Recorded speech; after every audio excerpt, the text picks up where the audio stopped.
Happy Friday for those of us, or those of you rather, watching us live. Man, I'm guessing I'm not the only one who's glad it's Friday. So happy Friday. Welcome to the next interview that we have here as part of our Parent Tween Connection Roundtable in January of 23. I am super excited to have Michele Portlock from Navigating the Spectrum with us today. Thanks for being here. Hi, Clarissa. Thanks for having me. I'm happy to be with you. Absolutely. So for any of you that I haven't had a chance to meet yet, my name is Clarissa Constantine, and I'm the founder of the Parent Tween Connection. And our mission here is to create community for all of the folks that it takes to in the village, so to speak, to raise a child. So we have parents, grandparents, aunts and uncles, mentors, and professionals like Michele, because community is great, moral support is important, and sometimes we need professionals to actually give us more insight and help us learn. So speaking of learning, if you are in our Facebook group, you should be able to see the video live. I do have it open on another monitor, so I'll be taking a look for questions as we go. So Michele, navigating the spectrum, as in like the autism spectrum, I presume, right? Yep. Neurodivergence. It's kind of expanded. There you go. So tell us about that, and how the heck did you land as an entrepreneur with a business named Navigating the Spectrum? And then we'll get into how to have better connection with folks who are neurodivergent. That sounds like a good plan.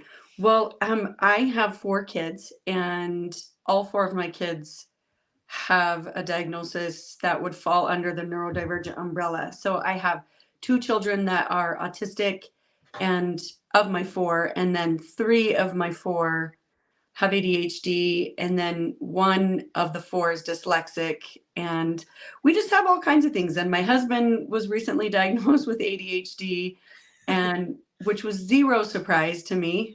Right? Yeah. Yes. And I haven't gone and done any testing for myself, but that may come someday. So really what I was doing was struggling raising my children and trying to learn how to show up for them in the best way possible. But when you're talking about neurodivergence, our kids don't follow the same like rule books that are out there. You find a lot of parenting books that just really don't connect with your child and who they are and how you can parent them, because you know that because it doesn't work. You try them all and like, this is not working for my child. And so what I did was I decided to go back and get my master's in it's special education with an emphasis in behavior. So it's essentially behavior therapy. I really wanted to learn the why behind my kids' behavior.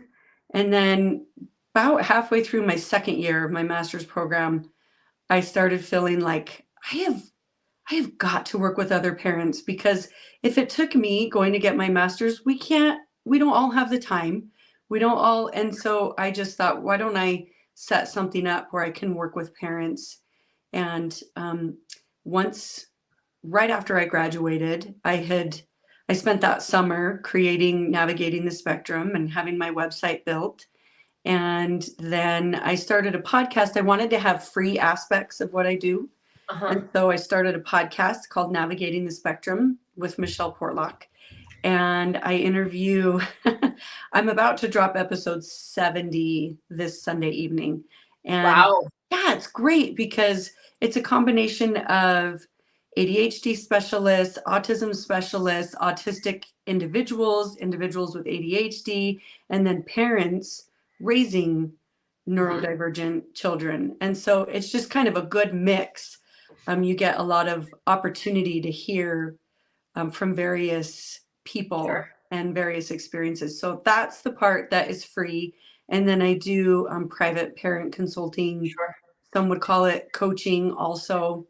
And the focus is on neurodivergence. And we do a lot of talk about executive functioning and how we can, I teach tools and skills of how we can as parents best show up for our kids and what helps, because let's just be honest, it's hard.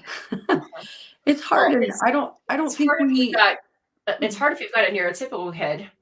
Yeah. And then you add in the neurodivergence, especially if it's a different kind of neurodivergence than you may experience yourself. If you do, like the brains just work differently.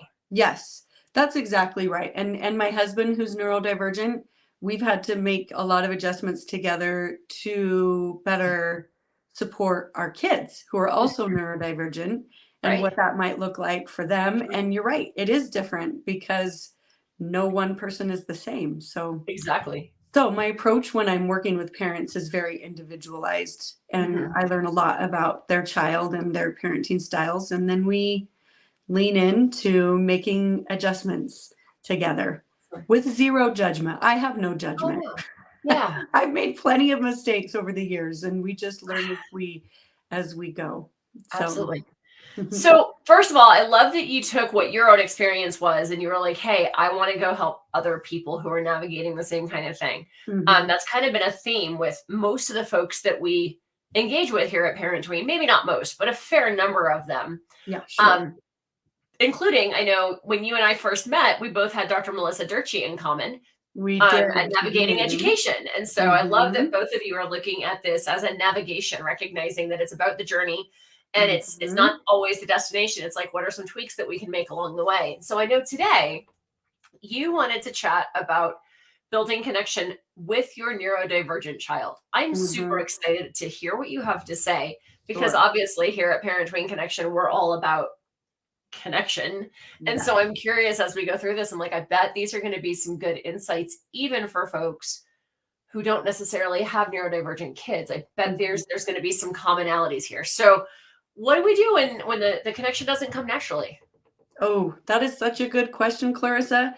So I think that that happens more often than parents want to put out there into the public eye. Hmm. And I think it's a real struggle, and it makes you feel sad. Sad Sure. that you don't know how, and sad that you want to and can't figure it out. And so Hmm. some of the things that I've learned over the years, most neurodivergent individuals, and I think most children across the board, have a variety of special interests, Hmm. but it is particularly acute for neurodivergent individuals. They tend to have very intense hyper focuses. Hmm. And so, for instance, our oldest daughter, she's autistic and she absolutely loves music and performing, and she has a beautiful singing voice, and which is great because she struggled a lot. And so I was happy that she had something like that that she Right. loved. And so the goal in connecting is leaning into those special interests Hmm. and finding ways to connect through those interests. And because you are the parent tween connection, I Hmm. was thinking kind of gearing it more towards tweens and that age group. Hmm. And so some of the things that we've done, our kids all have phones, however you feel about that, that's okay. Whether you decide not to or you decide to, we just put lots of restrictions on. And my Uh-huh. husband's very techie, Uh-huh. so, and our kids are too. So he's got a lot to keep up with. But my point is we will we'll find a meme that is something we think our daughter thinks is hilarious. She's 20 now. So, but we've done this for years, and we send it to her, and it's a really simple, easy way to connect. And our son, we do the same thing. He went through a phase. He's 15 now, and he's autistic and has ADHD. He's so funny. He says, "You know how I barely meet the criteria for being autistic?" Like, sure, buddy. So, but he went through a phase where he loved all things anime. And so we would sit with them, partially because anime kind of made us a little nervous because Hmm. there's a wide variety of anime Hmm. out there. So we Hmm. sit with them and watch episodes with them. Do I like anime? I don't. I really don't, but he does or Hmm. did. He's not so much into it now, but so we leaned into that, and we would watch episodes with them, and we would talk to him about the episodes so that we could find a common ground. And he also, what we learned is one of his favorite anime series, there was a drummer in the series, one Hmm. of the characters. And so we got him into drumming, and he now is really a gifted drummer. And Wow. because we talked about the character. And Uh-huh. then the other part of that is anime is Japanese. And so we started talking about how fun it would be if he could learn some Japanese so that when he wanted to watch subtitled Japanese anime, that he would better understand what was going on. And so he took Uh-huh. Japanese language courses. Just, we tried to find the thing that he was interested in and then Uh-huh. expand on it. And I like that because that's something, I've had numerous professionals put it in the terms of like meet them where they're at, right? Yeah. And Hmm. that's true with the adults and the kids, but it's true in any situation where you want to Hmm. have a stronger connection with somebody. But Hmm. I like how you said it's not just meeting them where they're at, but then it's expanding on that and going, what's the next like concentric circle outside of anime Hmm. that we could bring in? It definitely takes brainstorming, and it definitely takes having a moment. I feel grateful that my husband is a creative thinker, because like drums, my husband's a musician. And so when I said, wow, that character's really good on the drums. I wonder who's really playing as that character. We started kind of talking about it. And then I said, do you want to play the drums? He said, I think, I think that'd be kind of cool. And I said, okay, go talk to Eric about it, because he'll take you right now to look at drums, because he is passionate about music. Yeah, So it worked in everyone's favor in that case. that's But awesome. yeah, but all I'm saying is it's fun to explore, and there's some creativity in that and outside the box thinking. Right. And honestly, my son, who's 15, he's not much of a communicator, and he only speaks when he really has something to say. Okay. And he's not a hugger. That's part of his sensory profile. He doesn't want to be touched. And so it's been a real struggle to find connection with him. Hmm. And so I will find it any way I can. A lot of it's through humor. We'll Hmm. share like dumb jokes, and sometimes he is like, "Oh my gosh, that's so stupid," but we just connected Right. Yeah. through my stupidity, Hey, right? And thanks, then, kid. but we fist bump, and we both love animals, and he loves our dog, and I love our dog, and we will get our dog to howl together. And it's not, I mean, they're really simple things. It doesn't, a lot of times when we talk about connection, there are things that are really great tips and tricks and things that we can do for our children that typically work, like Hmm. creating rituals with your child. That's a really big key point, and that can look like a Tuesday date night, or Thursday ice cream, or Wednesday waffles, something that your kid comes to expect, that's a ritual that you do with them. Hmm. Or oh, it's Monday movie night. Clearly we're not doing that on school nights, but Right. something that, or maybe you are, go for it. but I guess what I'm saying is that is great. And neurodivergent children do respond to routine Hmm. often, but it doesn't always look the same. And Right. that can feel overwhelming to parents, because Hmm. they're really looking, why isn't this working for me? It's working for my friend, for my neighbor. But that's most likely because their children are connecting with that and your child isn't. And Right. that's okay. You're not failing. You Right. just need to shift and Right. try something different. One thing though that I think is pretty universal is collaborating with your child, Okay. and as opposed to, sometimes as parents we need to, and sometimes we just want to set Hmm. all the rules in our homes. But when we collaborate with our children, they're much more likely to jump on board Hmm. and participate in that with us. And when they Right. come to us with a struggle, and as opposed to telling them exactly how to solve it, it's a really great idea to ask them, well, what do you think? Right. Because you're giving them ownership, and you're also creating autonomy for them Hmm. and letting them be their own individual. Hmm. But you can guide them in that too, Hmm. with what ifs. What would it look like if dot dot dot? And Yep. then you're letting them run with that if they want to. Maybe they'll Sure. immediately say, no, that's not going to work. But here's the thing, that might kind of hurt your feelings a little bit. But what you've just learned is that really won't work for them. Mhm. So try another Another option. approach, right? Try So another when I'm approach. hearing, I'm sorry, No, go ahead. I was just reviewing what you or repeating what you said. recapping. Yeah. Cool. So what I'm hearing is if you're navigating this, you're not alone, Yes. right? And Yeah. although you're probably sad about it, it's not something that you should be ashamed of, Not at right? all. Um, and that meeting them where they're at, especially, which is again a good tool, good tip for just human connection, but becomes Mhm. that much more important when we're dealing with neurodivergence. Mhm.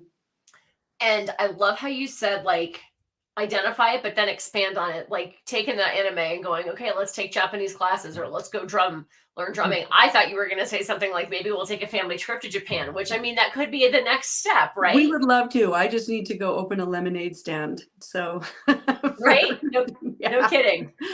Um, so then if we've got their special interests that, Mhm. like for your son, turns out he's a great drummer. I know Mhm. you also talk about leaning into their strengths. Yes. So, I mean, are you talking academic strengths? Are you talking interpersonal strengths? It can All of the be above? both. It can be Yeah. both. It can be either of those things. I look at like my oldest, she happens to be really gifted at communicating. Hmm. Which is interesting because connection with others isn't her strength, but communication is. So Huh. they don't necessarily go together. I So don't. she has taken some public speaking courses Mhm, because that's one of that we were saying she really communicates really well. Let's find a way for her to learn how to communicate. mhm. And she took a public speaking class in middle school and also in high school. And she's now in college and she's speaking all over the country at events now, which is Wow. it's amazing. She's had some opportunities because she's autistic and she's Uh-huh. on some disability boards at her college. And so they've asked her to speak and present, and she's very comfortable with it. Part of Mhm. being autistic for her means she has zero fear. She doesn't fear like how people are going to perceive her, and that works Uh-huh. to her benefit. For sure. So that's one of her strengths. And like our youngest, she turns 7 tomorrow. So, Good. yes, but one of her strengths is being socially unafraid. And so it is fine for me to take her to parks by herself. She'll just go reach out and meet new children and meet new kids. Uh-huh. So what I do with that is I'm okay putting her in new situations because she's pretty fearless. I put her in a new ballet class without a friend, and she walked around saying, "Hey, can we be ballet friends?" And because that's one of her strengths. Mhm. But I wouldn't go and have her try on a bunch of clothes because she's sensory and she would melt down. That would Right. be a terrible situation for her. All the seams and the way that The things tags. feel. Yes. Right. Yes. So we only do that when she says she's in a place where she can. She loves clothes, but hates how they feel. So go figure. There you go, right? Go Nothing like figure. a bit of a juxtaposition. So, Yes, we definitely try to build on some of those weaknesses, but that's not our focus. We're sure. in our home, we are focused on leaning into the things that our kids are naturally good at. I Mhm. have also have a child who just kind of gravitates toward flavors and smells and tastes. And Mhm. so we lean into cooking and let him try different things. And what do you think of these spices? What if we added these? And we're not trying to waste food. I will No. bring recipes that exist and then say, should we try altering this in any way? And we just kind of explore. Yeah. And it's also a way to build connection because we're doing something that is naturally in his wheelhouse and we're doing that together. We're enjoying that together. He's Yeah. 18 and Fun. we have a lot of fun doing that. Yeah. So he'll create Awesome. like lunches that are made of things I wouldn't have put together and he's so happy about it. And it works for Hey, him. Well, So and that's the key, right? You do you, boo. yes, and like, I don't know I'm not gonna taste that, but good luck to you. Have at it. That's awesome. All right, so you're not alone. There's nothing to be ashamed of. You can get creative. Maybe you need some Mhm. help with somebody like Michelle to get creative, or another parent who deals with the neurodivergence. Yeah. Lean into their interests hardcore and Mm. Yeah. lean into their strengths hardcore Mhm. are the best ways to create connection there. Yeah. Yes, absolutely. And again, not all that different from what would be effective more than likely with a more neurotypical kiddo. Mhm. But and again, just a good, what's interesting to somebody else. Of course, you're going to want to talk to somebody who thinks that your interests are interesting. Why wouldn't you? Yes, So, absolutely. And the other thing I would add to that is learning about your child's the things that they're interested in. To take a little bit of time. It mhm, doesn't take a lot of effort for them to recognize that you've made an effort. And whether they say it or not, I have a yeah, son, he'll never tell me whether that matters to him or not. He just goes and does it. And I see him joyful mhm, in what he's participating in. mhm, But he's never once turned to me and said, "Thank you so much for finding a boxing instructor for me and putting me into boxing."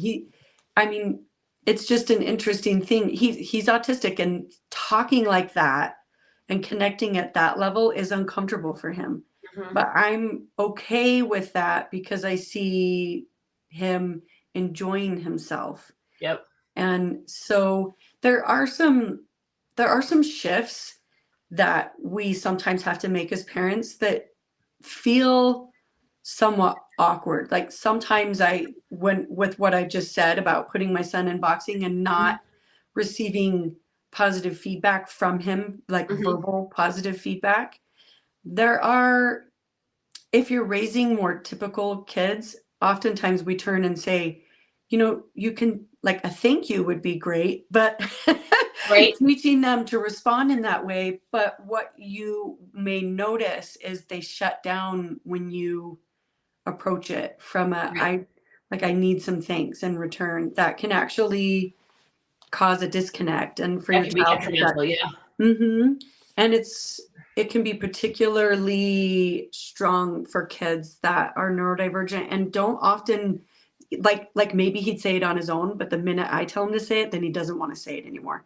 And Mhm. I don't think that's even specific to No. neurodivergent. I No. think that's just parenting tweens in general. Absolutely. And not All across right. the board. A lot of our kids are that's a natural thing for them. That's fantastic, but it's not always the case. Right.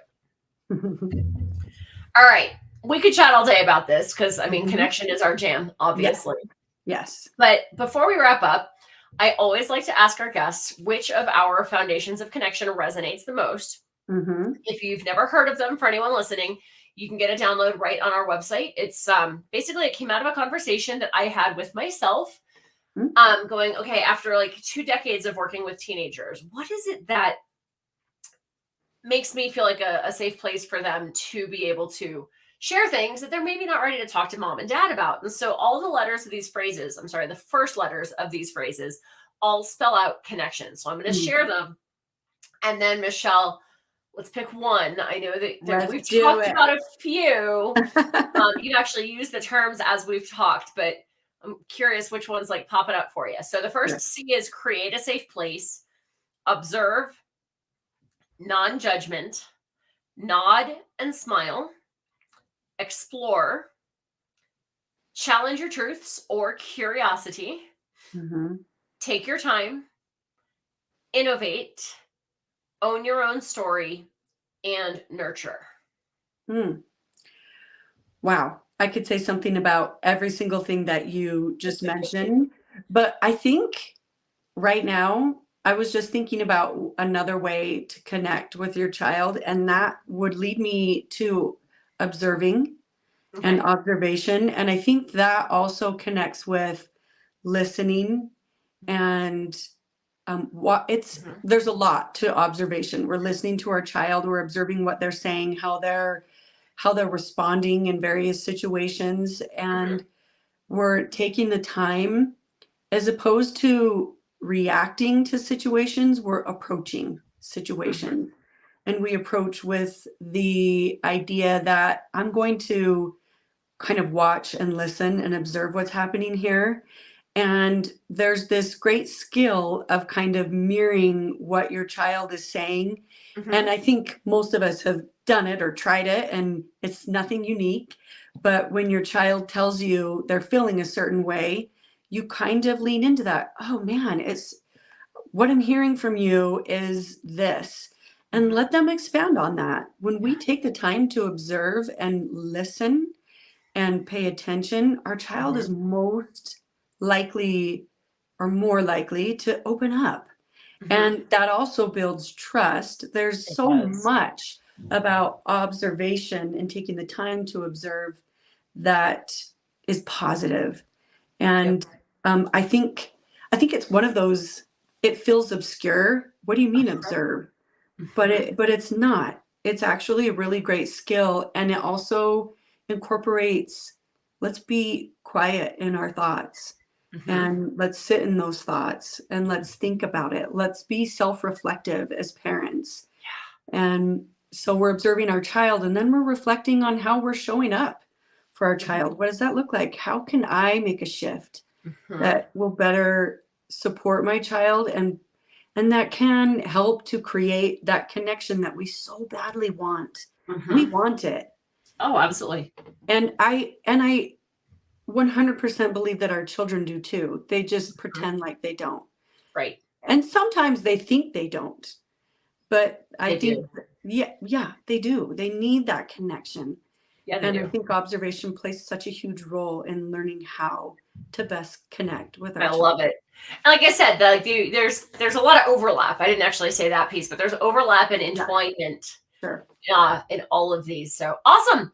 All right. So for those of you who are members of Parent Tween Village, Michele is going to gift us about another 10 minutes of her time or so. And we're going to talk about self-regulation and co-regulation, what they are and why they're important, especially when you're dealing with a neurodivergent child or four, depending on the situation like Michele has. Yes. So if you're not yet a member of Parent Tween Village, you can become one right at parenttweenconnection.com. Many of our guests have chosen to gift a little bit of extra time so that in addition to our connection calls and more intimate community, you get a little bit more time with them along the way. So you can find it at just parenttweenconnection.com. And Michele, thank you so much for your time and your insight today. I really appreciate you. Oh, you're so welcome. It's been my pleasure. Thanks, Clarissa, Awesome. for having me. Bye, everybody.